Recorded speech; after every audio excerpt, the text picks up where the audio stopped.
కీర్తనల గ్రంథం 17వ కీర్తన. యెహోవా న్యాయమును ఆలకించుము, నా మొరనంగీకరించుము, నా ప్రార్థనకు చెవియొగ్గుము. అది కపటమైన పెదవుల నుండి వచ్చునది కాదు. నీ సన్నిధి నుండి నాకు తీర్పు వచ్చునుగాక. నీ కనుదృష్టి న్యాయముగా చూచును. రాత్రివేళ నీవు నన్ను దర్శించి నా హృదయమును పరిశీలించితివి.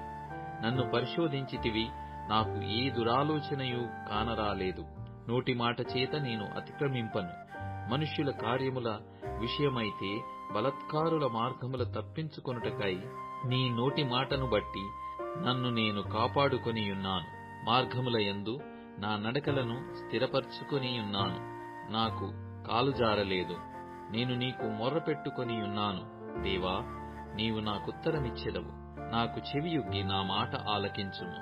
నీ శరణు జొచ్చిన వారిని వారి మీదికి లేచువారి చేతిలో నుండి నీ కుడి చేత రక్షించువాడా, నీ కృపాతిశయములను చూపుము. ఒకడు తన కనుపాపను కాపాడుకొనున్నట్లు నన్ను కాపాడుము.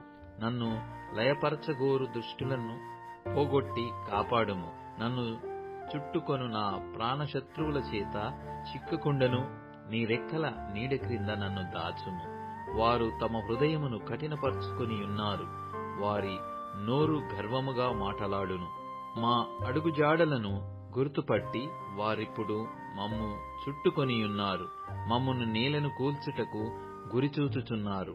వారు చీల్చుటకు ఆతురపడి సింహము వలెను, చాటైన స్థలములలో పొంచు కొదమ సింహము వలెను ఉన్నారు. యెహోవా, లెమ్ము, వానిని ఎదుర్కొని వానిని పడగొట్టుము.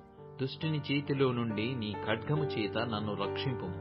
లోకుల చేతిలో నుండి, ఈ జీవిత కాలములోనే తమ పాలు పొందిన ఈ లోకుల చేతిలో నుండి నీ హస్తబలము చేత నన్ను రక్షింపుము. నీవు నీ దానములతో వారి కడుపు నింపుచున్నావు. వారు కుమారులు కలిగి తృప్తి నొందుదురు. తమ ఆస్తిని తమ పిల్లలకు విడిచిపెట్టుదురు. నేనైతే నీతి గలవాడనై నీ ముఖ దర్శనము చేసెదను. నేను మేల్కొనున్నప్పుడు నీ స్వరూప దర్శనముతో నా ఆశను తీర్చుకొందును.